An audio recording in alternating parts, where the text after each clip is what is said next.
Before we begin, I wanted to give a huge shout out to the folks at Amazon Music for partnering with us on this episode of the Inside Line F1 podcast.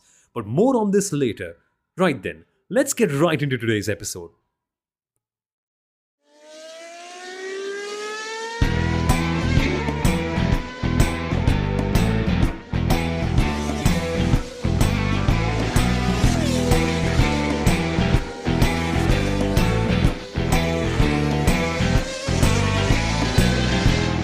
You watch a lot of National Geographic, Kunal. I used to. Do you? It used to pretty much be about all the wild animals attacking their prey, if that's one of those fun things. I think those are kind of videos that also go viral on Twitter and Instagram, right? A big animal attacking a small one, or sometimes even a small one escaping if there's a big attack.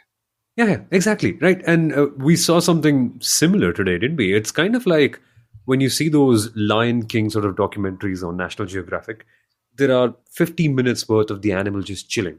And that's what we saw in the Spanish GP, the wild lion. Actually, the greatest lion in this sport, just chilling around, lazing around, his tail's wagging around here and there, just sipping some water. But then there is only one moment where he sees the prey and he has to attack the prey. Any later, and then the prey is gone. Giampiero Lambiase came to Verstappen's ear and told him, Max, this is the right moment. You've got to make it work now. Think wisely Guess what or happened? act wisely. He even made it said work. that. Yeah. Think wisely. Yeah. Think wisely. He didn't just think wisely, he attacked wisely and decisively. And, in Formula One, when you're watching the live broadcast, the moment where the prey gets attacked by the predator isn't quite showcased as many times. But had you taken Verstappen's move on Russell in a documentary, which Drive to Survive will do, man, it needs the cinematics because that is a proper race-winning move, is it not, Kunal? It is, and it is that one move that Max has attributed to for winning the race. Max has been he's made a few post-race statements saying, ultimately, we're not the fastest car. I would like to keep winning, but we won't always get it right when it comes to strategy, when it comes to overtakes. Of course, he was ceding that the McLaren was the quickest car at the Spanish Grand Prix. It was that overtake on George Russell, which Max credited to him winning the race. But also, immediately after the overtake, the gap that he opened on Lando Norris at the start of the race was eventually the cushion he could fall back on when Norris was slightly the quicker car at the end of the race. But Soumil, I have to add here, and I know you're going to introduce the podcast after this, so maybe this is the time to put the wisest, my wisest outcome or my wisest thought from the race was, I think Max was going to win either way. I think GP was just adding some artificial excitement to the Spanish Grand Prix, especially at that time when, Lando's going all out. Well, Lando going all out was still just 3 tenths or 4 tenths of a lap quicker than Max Verstappen. Okay. And that means that to overcome a 5-second margin, you need more than 10 laps. Okay. Yeah. And there weren't more than 10 laps at that point. So I think it came pretty close. It wasn't as close as it was artificially enhanced, in my view. No, wait. So are you telling me that Gianpiero Lambiase's radio message was a lot like the fake commentary in Drive to Survive, but only done in real time and not in the studio? You know what? Could be. But am I saying that he did it on purpose or anything? No, I just think that. Nah, we're just kidding. Yeah. But even Max's tires going off at the end, etc. They knew their sprint length. It's not that it was an 80-lap race which ended on lap 64. So they had done their calculations. Wait. On this, it's so funny because Charles Leclerc said, and you told me this right before we went recording, we fell 1 lap short of getting that final position. Well, Red Bull didn't fall 1 lap short. They knew how long the race was and they planned it perfectly. But to think about this, Kunal, we're now in a world of Formula One where, firstly, Lando Norris is disappointed with second. It's a big thing. 12 months ago, this would have been news. And today, we're actually seeing a genuine race. And I truly believe that had Verstappen not made that one move at the right time on George Russell, and he claimed the same as well when you listen to his post-race debrief in the cool-down room, he said, had it been 1 lap later, the car would have been completely off. The tires would have been too hot, performance wouldn't have been there, and the margin I had over Lando wouldn't have been there. And you know what the margin was at the end? 2.2 seconds. This is insane. I mean, yes, we saw a lot of tire management, but at the end, 2.2 seconds in a race, that is what we go racing for. Incredible. And I think Max sort of did run out of tires. He said his tires were overheating, pushing at that particular pace. But in the end, Max Verstappen won the 1111th Formula One Grand Prix in history. So 1-1-1-1 race in history, won by car number one. And also Max scored Rising his number one of Formula One. One wonders if one had one more year in Formula. No, just kidding. One Pablo Montoya. He absolutely hated this joke when it happened on him. But also Max won his 61st Formula One Grand Prix, which also happens to be the 61st Spanish Grand Prix, if you combine all the Spanish Grand Prix that have happened. So lots of numerology working in Max Verstappen's favor, isn't it not? But yeah, it is. It is. And before I tell you what was another key factor in Verstappen's win, let's first clear the air. You're not listening to some random Max Verstappen fans bantering, although sometimes it can end up being like that considering how good he is. This is the Inside Line F1 podcast. We're one of the top 1.5% of all the podcasts on Spotify. India's best sports podcast as well was awarded to us the last couple of weeks ago. And the other voice you're hearing on the show is Kunal Shah, the former marketing head of the Force India Formula One team and a producer and consultant to the Viaplay Network's Formula One broadcasts. My name is Soman Arora. I'm the voice of the MotoGP Indian Grand Prix, which hopefully will happen next March, among many other things, including being the commentator and presenter for the Indian Racing League, Indian Supercross Championship, and so much more. But, interestingly, Kunal, you know what the first pit stop length of Max's stop was? 1.9 seconds. Yeah. Oh, wow. Yeah. 1.9. It all just comes in together. Yeah, compare that to George Russell's, who had a 5-second stop after that stonking start that he made. We can't not talk George Russell's start. We were talking at the start, we were talking at the move that Verstappen made on Russell. Truth be told, we were all looking at, will it be Max, will it be Lando Norris? It's 600 odd meters of a drag race to the entry point of turn one.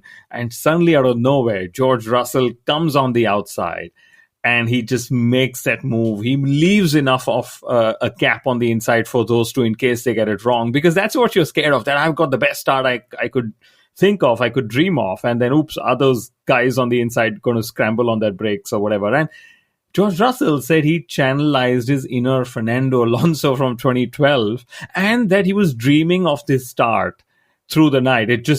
He never thought it would come to fruition. George Russell might be great at a lot of things, including driving, bodybuilding, and flexing, mewing, if that's a thing as well. But what he's not really the best at is history, because the inner Fernando Alonso from 2012 didn't have a really good Spanish Grand Prix. 2011 and 13, now that was a good start.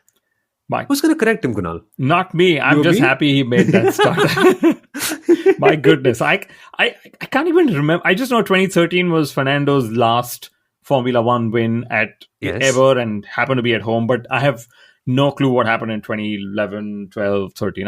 11, he had a great start, He just undercut a couple of drivers, got the inside line, and did something that Russell did today. But on that whole subject, I really want to put this question right. It's a tough one. We should decide this before we go recording, but here we are. You get to listen to us prepping in real time.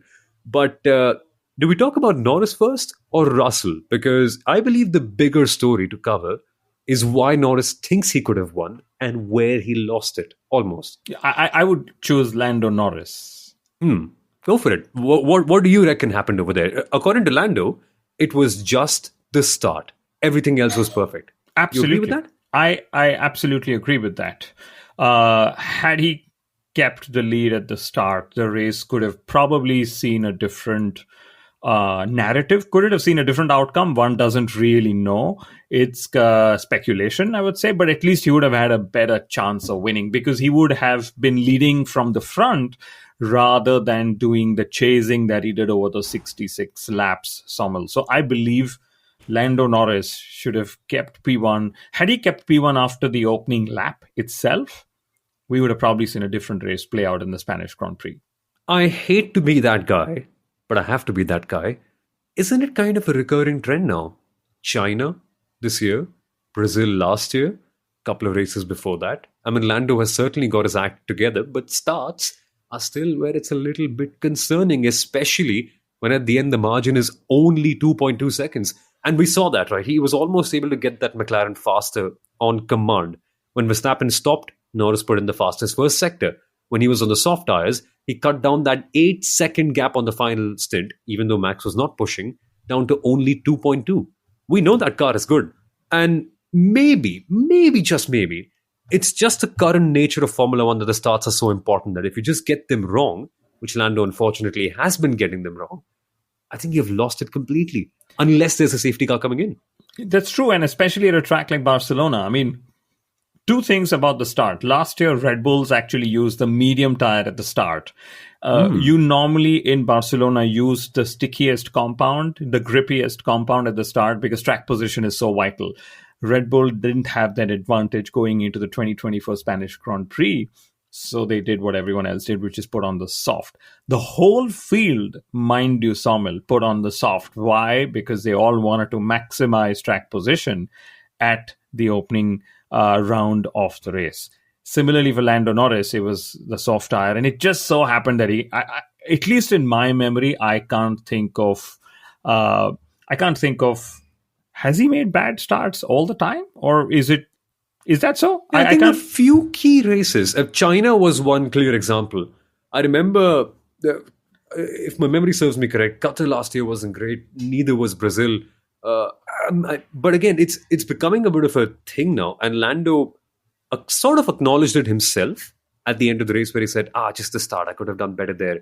And it would have been us. But not just the start.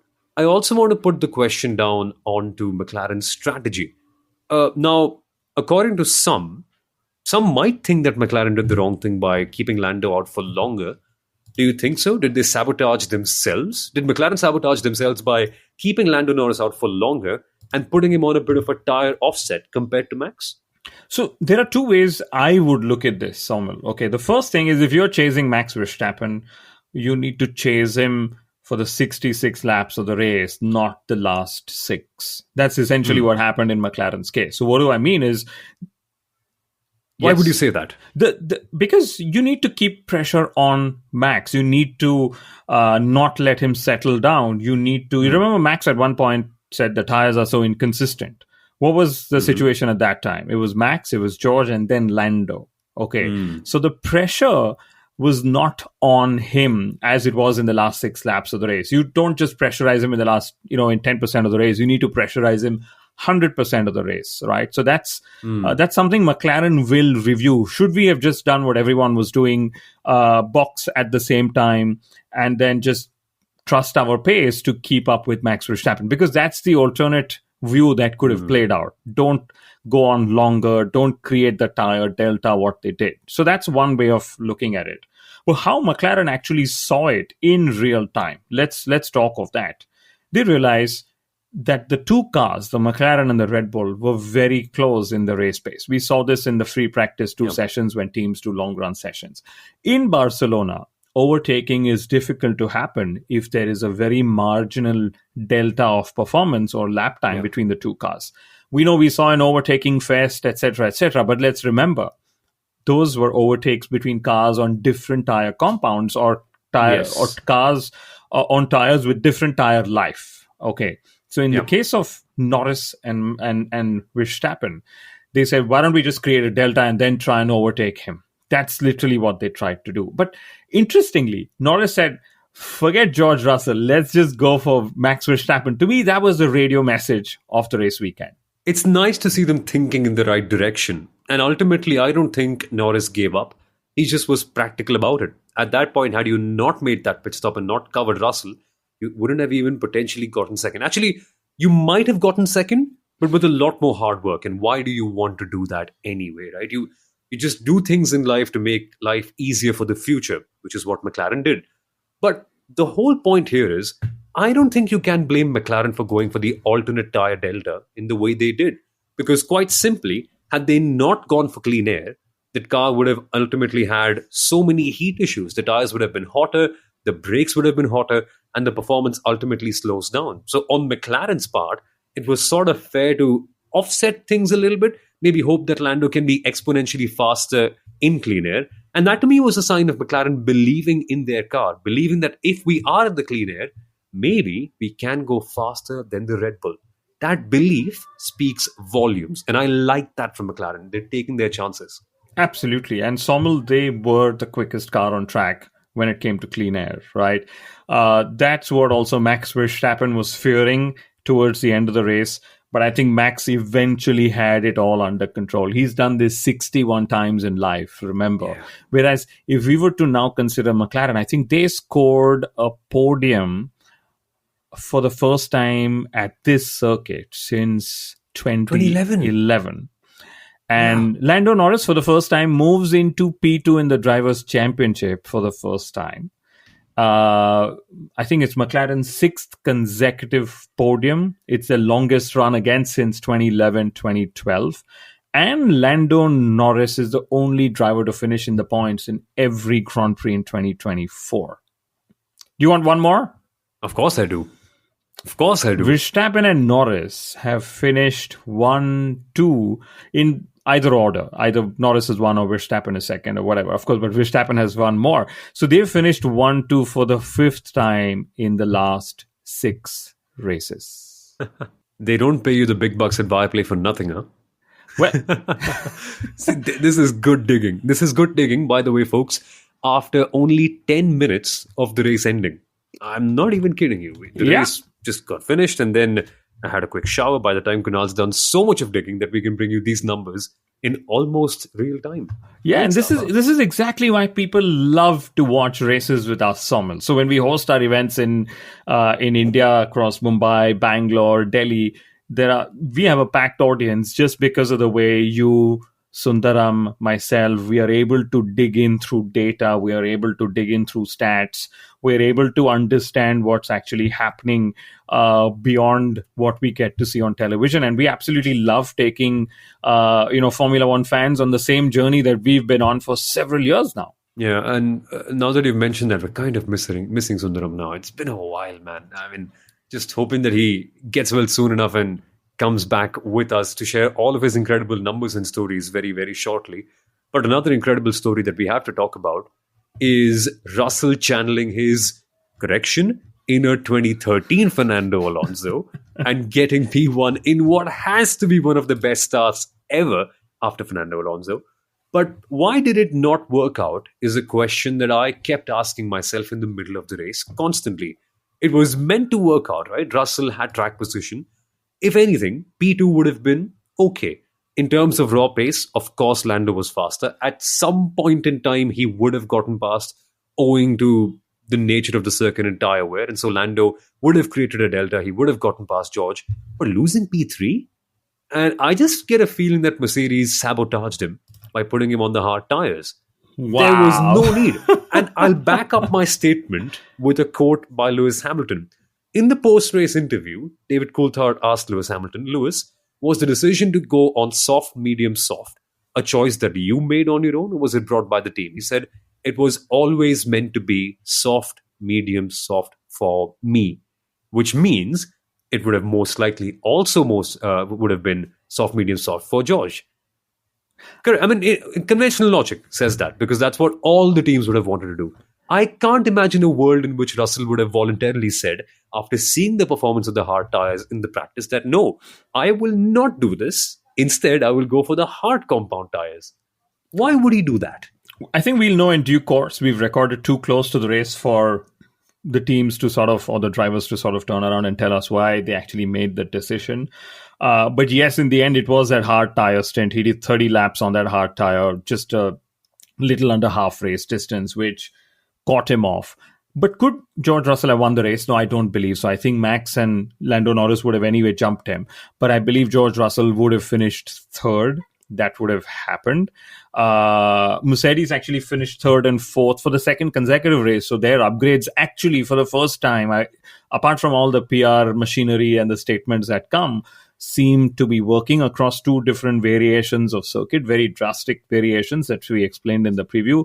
Montreal, shorter corner ranges in terms of speeds, but Spain is the ultimate test that you'd want to put a Formula One car through. Also, George Russell, I believe, has led the opening lap in the last two Grand Prix, okay, because he was, of course, on pole last race weekend. And then by, I think, just about 2 milliseconds, he was ahead of Lewis Hamilton. No, he lost P3 to Lewis Hamilton. Either way. But I don't think there was sabotage. I'd love to see where it goes. But Pirelli did say that the soft, medium, soft, or the soft, hard, soft would have been the ultimate strategy. I think Mercedes maybe just decided to split their options at that time.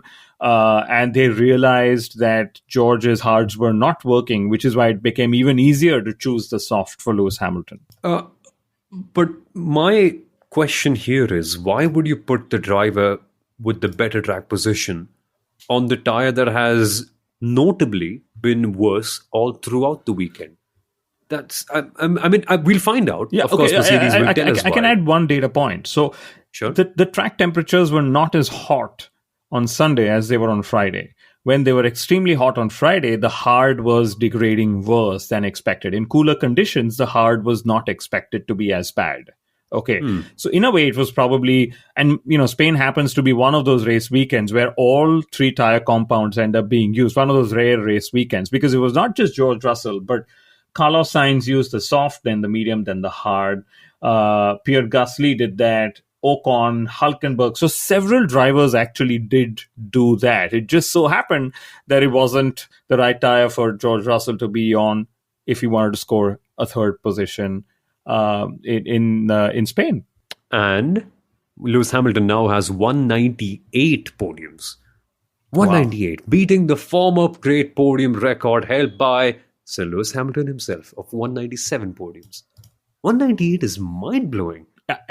And his first of 2024. To me, that's more mind-blowing, yeah. Exactly. It baffles me. And of course, the moment after he was done with the race, he firstly thanked the team, which is great to see that the bond is still somewhat there. And great to hear Toto Wolff, Pete Bonington and Lewis Hamilton on the radio at the same time, not complaining, which is incredible. But I just sort of feel that it was, again, passed on in a little bit because of Russell's hardly ideal strategic call, but then also because Ferrari were nowhere. And that to me is surprising. Have we gotten down to the bottom of why that was the case? I mean, terrible in qualifying, not really much in the race. There's no word from them on why that happened. And they didn't have the best Canadian Grand Prix either. But just one word on Lewis Hamilton before we sort of move on to Ferrari. But Lewis Hamilton, first podium, P3 in qualifying. It seemed like the Lewis of the old that we are so used to. He was so gracious in the post-race radio with the team. He actually complimented their pit stops. He said, keep up with the great training, lovely pit stops. Okay, so he complimented the driver, the mechanics on the pit stops. Then he also, of course, he was Lando Norris at the fastest lap of the race. So he told Mercedes, I think I could have gotten the fastest lap of the race had we pushed for it as well. So he literally was in a great mode. But coming to Ferrari, they just claimed they were lacking grip overall and they were lacking pace. And what they started to do when you lack pace, and this is typical not just of Ferrari, but anyone, is you just start cycling through your tires much faster. Okay, so you run out of pace and then you pit earlier, and then of course it gives a false notion that you've pitted and you're trying to undercut someone. But the truth is you're just trying to cycle through your tires, want fresh rubber to go through or to have more pace. But George Russell said 30 laps on the hard was actually extremely long for him then to contend with, because that's what happened. At least in the case with Leclerc, they could do a soft, medium, soft, which is what the top three drivers also ran.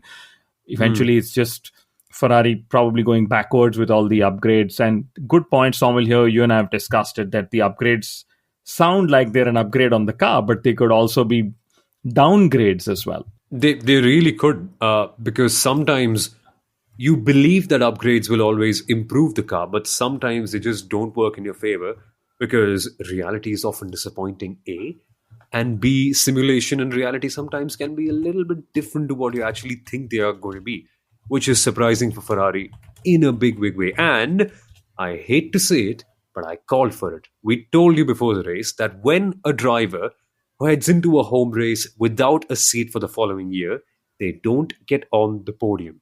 Case in point, Nico Hulkenberg, Germany 2019, Felipe Massa, Brazil 2013, and Logan Sargent at every single American Grand Prix since the start of his career. Carlos Sainz has just added himself onto that list, and it's a stat that I will never forget and I will bring up once again in our mid-season awards. Along with also the fact that there was a fire this weekend. Another one in Spain. Yeah. 2 in 12 years now? 12 years, 2012. That I remember. Yeah. Pastor Maldonado. Everyone was wondering if this could be an omen that Williams could win. They actually had one of the worst race weekends ever. I think Alexander Albon first ever Q1 exit of the year and already happened on Saturday.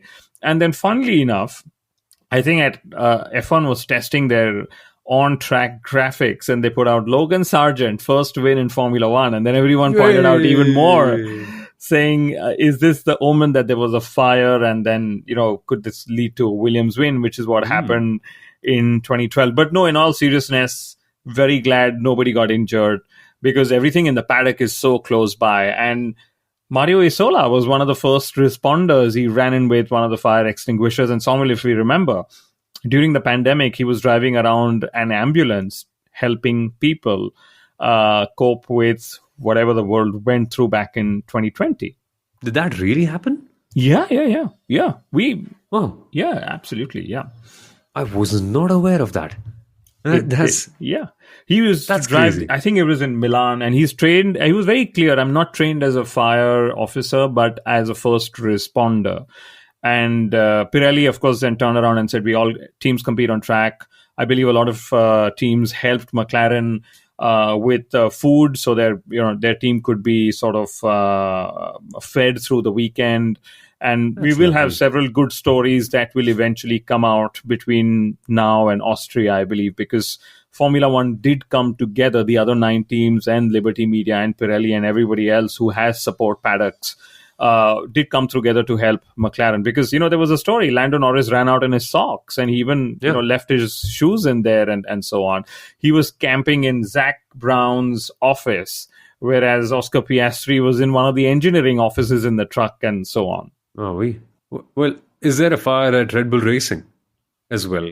Because weirdly, Sergio Perez has been complimented for a race that's hardly brilliant or inspiring. What's the word you'd be using for Perez's performance this weekend?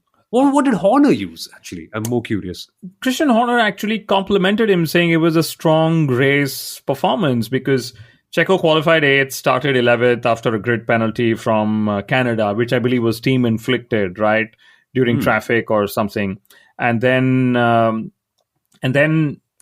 just shows, it was so close that even in a dominant Red Bull, if you're not fighting up ahead, you could just be where Perez is, which is finish 8th, which is the last of all the top 4 finishers. Okay. And this is despite Piastri having a really bad weekend, one of the first bad weekends that I can remember in his 1.5 years in Formula One. But Checo Perez started 11th. He ran a 3-stop race. Okay. And he ran a soft, medium, soft. Okay. To finish 8th. He was actually, he overtook Pierre Gasly on the last lap of the race. He finished 25 seconds behind Oscar Piastri, which is literally the pit lane time loss plus the extra stop he would have made. So he sort of, to get the fresh rubber, he did that. But so it was, Red Bull think it was a good race for him, which, anyway, there we go. But he got some points.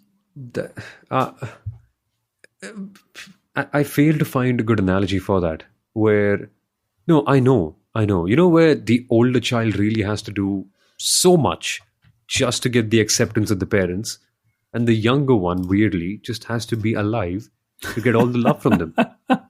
It's kind of similar to that, where you just be there, just be alive, finish the race, and you have done a good job. Oh, my precious. I don't get it. Incredible, right? I don't get it. Do we want to talk about Alpine and Aston Martin very quickly? Because the run order between the two of them has really been reversed badly. With this weekend, we saw Alpine getting into the points. We saw both the cars. 2 Alpines getting into the points. First time ever. and getting them into Q3 as well, which was also incredible. We saw the V carbs being nowhere and Fernando Alonso struggling for grip at Barcelona. I never thought I'd say this after the McLaren days, but here we are. What just happened there, Kunal? Well, VCARB got upgrades, and it seems that the correlation is a problem, which is why they were just completely out of the setup window, which is why Tsunoda for once also struggled, I would say. I would say also because if you see Yuki Tsunoda, he finished 14th today, which is also what he finished in the opening round in Bahrain. But he's always had point scoring finishes. In fact, he's had more point scoring finishes than any other midfield driver, I believe. I don't even need to check the stat. I probably know that. But it was just down to setup, I would say, if we may leave it at that. I would say Aston Martin just didn't have the pace. Fernando Alonso said they were just sliding too much in the high-speed corners, which is why the tire degradation was extremely high. Okay, and that's just so happened that it was Fernando Alonso's home race. And I think Aston Martin clearly have been leapfrogged, at least in this race, by Alpine, the other team that you mentioned. But Fernando Alonso has gone without scoring points for the third time in the last 4 races, right?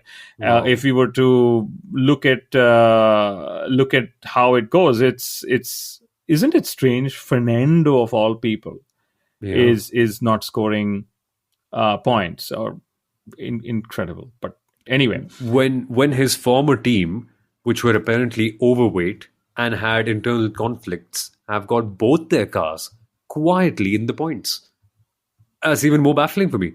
And Aston Martin were touted to be the favourites. They were touted to get Adrian Newey, new factory and all, and it has just been sliding down. I'm actually curious. Yeah. You were saying? Go on.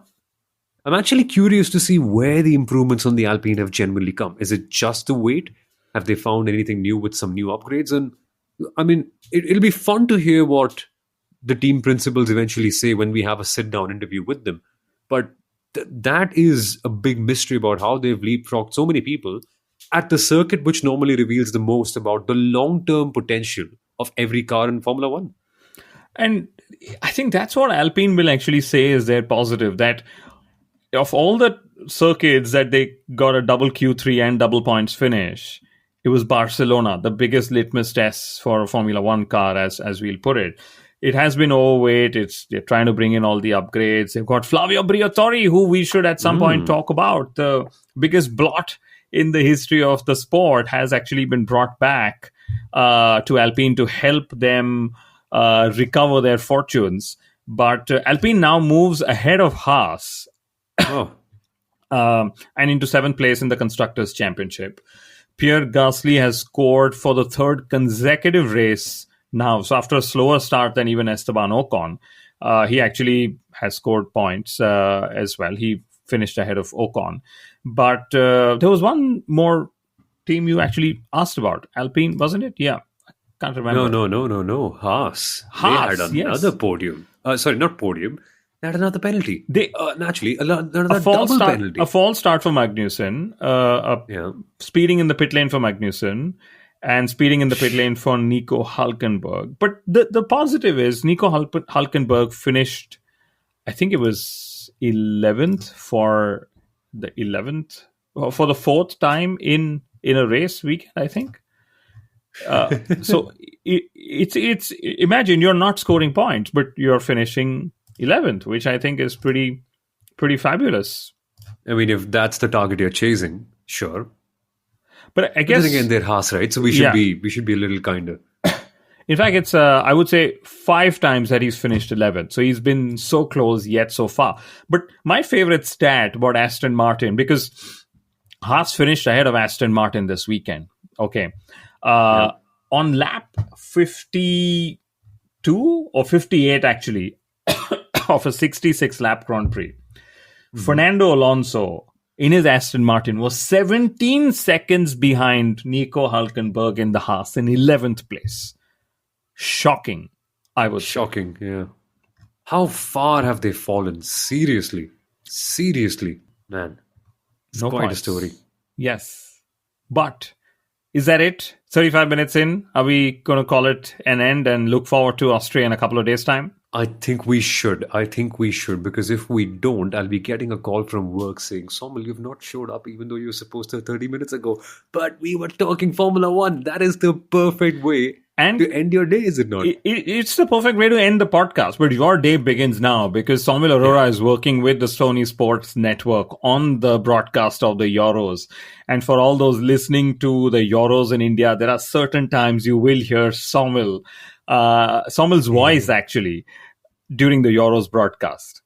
Yes, indeed. It's so exciting. It's so exciting. So I'll get back to the football for the next couple of days, but we'll be back in a few more days to talk about Austria, which comes up in 5 days from now. So another episode should be here in 3 or 4 odd days. It's we'll a sprint be there weekend. again. So yeah, it's a sprint weekend. Oh boy, even more fun. That'll be lovely. But subscribe to the Inside Line F1 podcast. That's where you'll hear the first of us with our episodes as well, and also on all of our social media pages too. Thank you for listening. Thank you for watching. I'll rush off to work. You better enjoy your day, and you better enjoy the greatness of Max, because you're going to get that every single weekend. Take care, folks. Bye-bye.